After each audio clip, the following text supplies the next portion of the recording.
It's muted. Oh, okay, I'm sorry, I didn't. But you can hear them, right?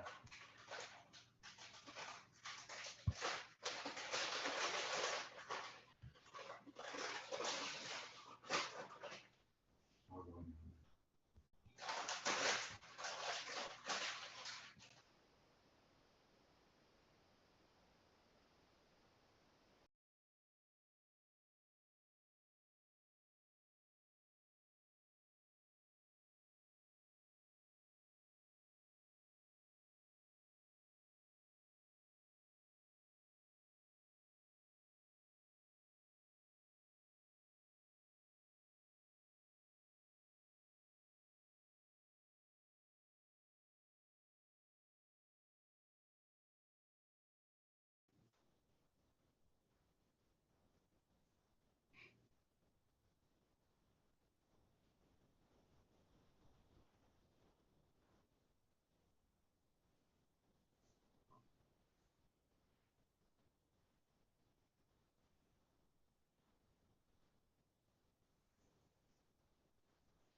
Ready? That's not last month. No, but like at the last minute, if she can still do it. Okay. Oh, All right, Yeah, I will that's a shame. Put it call, in there. Yeah.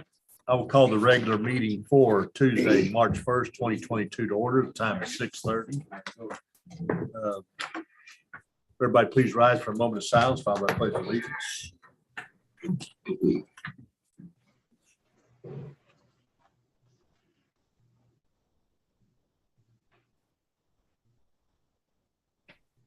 okay.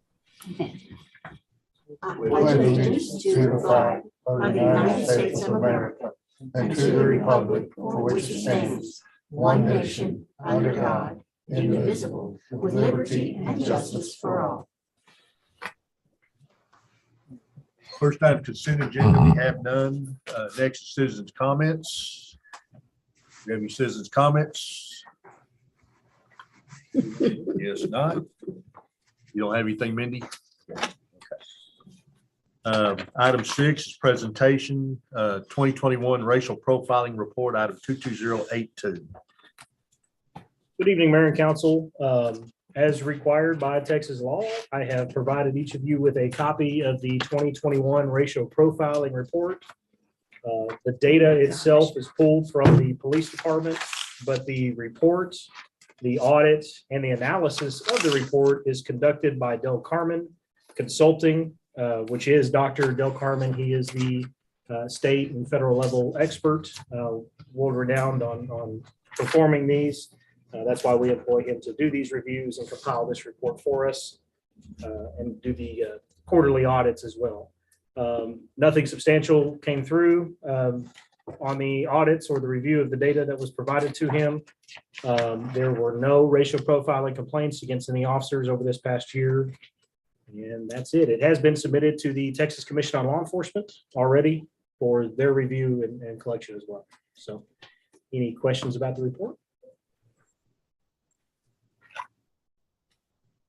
Seeing we have none, so we'll move down to item 7, discussion items. Item A, review draft of annual report for expenditure, item 22084. The copy in front of you is not a binding copy. This is just a draft copy. It has not been reviewed for any typos, or it has not been proofread. Put your pen down. So this is just the rough draft for you to take the opportunity to review and provide any feedback that you may have. Obviously, you're not going to read it right here, right now. So I'm open to feedback if you have any. Later on, I would like to try to get this published within the next couple of weeks and put it out on the website and get our hard copies printed. A couple of highlights from the report on page 7. I did add a section for city council. I made sure to include that this year. I know that was one that council requested to have in here. So there is a section for council on page 7 there. You flip to page 13. There is now a section for parks to highlight what we're doing within our parks. That was not in there last year. So this is a new addition to the report as well. If you flip over to page 26, chaplaincy, I did want to highlight our chaplain and the agreement that we have as a city with Crisis Response Ministry, and not only what they're doing for the police department and fire department, but for the community as a whole, both with chaplain Don and the Crisis Response Ministry group. They do provide crime victim services, and this organization has helped out residents within the community in providing them with mattresses at times. We did have a family that didn't have any mattresses for her or her kiddos, so this group provided those mattresses. They provided food as well as emotional and spiritual support to families in times of crisis. So I made sure to include them in this report as well. On page 28, I just wanted to go over some of the crime statistics because I know this is always a hot topic. Everybody wants to know what's happening with the crime rate in Everman, so I do want to just take a few minutes to review this with you. Page 28 starts those. Our arrests are continuing to drop in numbers, which is a good thing, coupled with the fact that our crime rate is also dropping reported offenses. So those two together are a good sign that crime rate is continuing to show a downward trend. Altogether, our arrests are down 68% from 2017. Uniform crime reporting statistics, which include assaults, burglaries, and thefts. Our assaults this year went up from last year by 47%. Here in just a minute, I'm gonna explain to you why we believe that is, but mainly it's attributed to COVID, and I'll tell you why here shortly. Burglaries are down by 40%.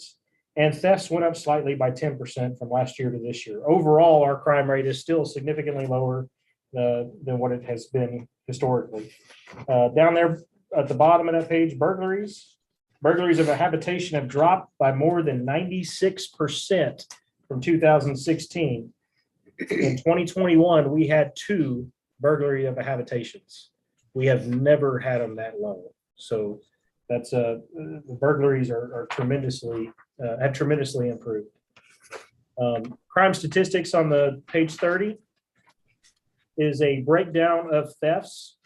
One of the things that's concerning on this page, when you take a look at the percentages of thefts that occurred, 14% of all thefts were robberies. Oh. Robbery means that somebody utilized some sort of physical force or displayed a weapon to commit that theft.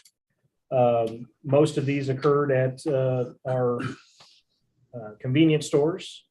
They were not like the one that occurred at Family Dollar where it was a prearranged meeting. Most of them are convenience store robberies. But that attributed for 14% of all thefts in 2021. So we're going to continue to work with our local businesses to try to improve on that as we can. Page 31 was assaults. If you notice on the assaults, the breakdown and the concerning one here is 19% of all assaults were sexual assaults in the year 2021. Reason why we are attributing this to COVID is because the increased time in quarantine, and increased time in contact with family and being isolated. The majority of sexual assaults that occur are family to family or close friend to family, and typically occur within the home. That attributed to 19% of our assaults in 2021. We did have one attempted homicide this past year that attributed for 2%. Overall, assaults are still lower than what they were several years ago, but assaults is one of those difficult offenses to try to target and preclude from happening, because it's not something that police can easily patrol for or prevent. Yeah. Typically, these are things that occur in the home. The majority of assaults that occur are some sort of family violence. So it's not something that police can easily prevent. All right, on page 40, within the fire department section, I didn't know if council had an opportunity to see this, but there is a digital rendering of what the new ladder truck that was ordered will look like. So I just wanted to share that one with you. And then if you flip over to page 42, this is a very telling statistic that I wanted to make sure that council was aware of. Over the last 2 years, the fire department call volume has increased by 30%. In 2019, they responded to 1,249 calls for service. Last year it was 1,777. So we are continuing to see an increase in fire service calls. 71% of those being emergency EMS related, medically related. However, the rest of that, the other 29% are typically some sort of fire or accident related. What did you say the increase was, percentage? 30%, and it's on the bottom of that page in red as well. Is 30% increase. Is that Everman or just the surrounding areas as well? That's both. That includes all of our fire response districts. So that'll include our Tarrant County Response District, mutual aid calls to other agencies, and city calls. As a general statement, everybody, all across Tarrant County, Dallas County, everybody's seen an increase over the last 8 to 10 months. The back half of last year to this year has been extreme, and this year we're on pace to probably break 2,000 if we keep this space very busy. So with all that being said, that is just a draft copy. I would certainly appreciate any feedback that you might have. If there's something that you would like to make sure is in the report that isn't in here, please let me know. We'll be sure to add that. If there's anything that you would recommend be tweaked, we can do that as well. So I'll bring this back to you as a final draft binding copy for publishing at the next council meeting. Okay. Okay, next item is consideration of possible action. Item A, approve the allocation of $2,200 of sports sponsorship funds for the purchase of necessary youth baseball equipment, item 22085. I move we approve item 22085. Did I jump the gun? No. Okay. Linda second. Any further discussion? Is that for all sports? This is just for the baseball season that's approaching. Baseball season begins roughly the 1st of April. No, I mean, the fund, do you have a fund for all? Yes, sports? yes. This is from the sports sponsorship fund that we started. There's roughly $9,000 currently in that account. It's continuing to grow as we have interest in sports sponsorships. The president with the Baseball Association approached and asked for some support. They have a record-setting number of participants this year within the Baseball Association. With that, they also have a record number of participants that can't afford it. So they don't turn anybody away that can't play. We're also in the process of reviewing the contract that we normally execute with the Baseball Association. I'm personally not a big fan of the contract or the agreement. It's very differing on amounts that should be expected for them to pay the city for the use of their fields. So we're evaluating that before we execute that actual contract, and they're in agreement as well. We'll bring that back to you hopefully at the next council meeting for your review and approval. But they did need some funds this year to help get the season started, this is pretty much going to go for like the chalk, the quick dry, some baseballs, minor equipment stuff that goes out there to help them kick off their season. Does the football association have the same contract as the baseball? Yes. But it's all. We didn't review that one year or something? Yes. So the way the contract is built is the fees that the association pays are based on the number of kids that participate in the association. And that makes it very difficult for us to budget a revenue, and that makes it very difficult for them to be able to budget expenditure, especially when they don't turn any kids away that can't play. So what I think we're looking at doing is trying to average out what they've historically paid the city and come up with a firm number every year on what the organization should pay, rather than us trying to determine what that fee should be every single year and offer the Everman Sports Association agreement to pay a fee at the beginning of each season for the use of those fields. Yeah. They also pay a security deposit. I don't think there's a need for them to pay a security deposit on that field. They're an Everman association. We maintain those fields. We provide the payment for that anyway. We're going to be out. A lot of it's insured. Outside associations that want to come into the city and rent, yes, absolutely, they need to pay a security deposit. A home association here that's in the city, I don't think they need to be paying a security I deposit. agree. I think they need to pay just the flat service rate of whatever it is. We take that, we roll those funds over to paying for the things like this, along with utilizing the sports sponsorship program. So we're looking at redoing that contract to bring back with you with, I think, what would be a better solution there. Any other questions? No. Poll the council. Place one. Aye. Place two. Aye. Place three. Aye. Place four. Aye. Place six. Aye. Mayor. Aye. Motion carried. Next item B, approve resolution 2022-03-01, a resolution by the City of Everman City Council in support of the application of the Hickman Family Limited Partnership to the Texas Commission on Environmental Quality for a municipal setting designation for undeveloped land near Interstate I-35 West and West Risinger Road, Fort Worth, Texas, item 22083. We'll entertain a motion. I'll make a motion. We approve item 22083. Second. Oh, go ahead, Linda. Second it. Okay, motion made second. Any further discussion? Why is this coming before Everman? This, we discussed this last week. Yeah. Because it's going to affect the ground, it'll affect the groundwater, Oh, but they're just that, saying okay, it's not going okay. to affect it, so Because that's we're why. within Okay. 5 miles of the site, they Right. have to get this. Yeah, I think the only additional information from the last meeting to add to this is that the city engineer did review the application. He recommends adoption of the resolution. He does not see that this would impact the city of Everman water source in any way, shape, or form. And Director of Public Works also reviewed it, and he agreed with that same assumption. So there's nobody against this at this point from city staff. Any other questions? Poll the council. Place one. Aye. Place two. Aye. Place three. Aye. Place four. Aye. Place six. Aye. Mayor. Aye. Motion carried. Next item is, we don't have to, try and remember, we don't have to read that whole thing anymore on the executive session. No, you just have to cite the section 551071 and this in the item that we're going into. All right, so we'll go into executive session.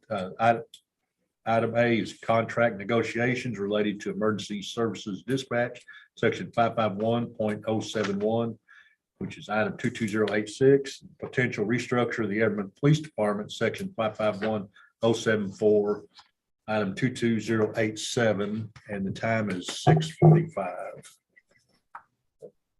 And are you with Hickman family? Yeah, I was. Oh, perfect. I was looking for this. You didn't have anything to add, did you? You guys knew it all. Perfect. Well, I hate to kick anybody out, but we are going to convene in the executive session. So awesome. Appreciate it. No, appreciate it. We'll get that executed and tomorrow. We'll get it right back over to you. Do you want an original or is an electronic copy? Original would be nice. Okay. Yeah. We'll make sure to get you. Okay. Thank you. Thank you. Thanks so much. Are we going? Well, Judy's on it, so we got to stay here. She's, Oh, Judy's online. gotcha. But we do need to terminate the live stream for executive session and the recording.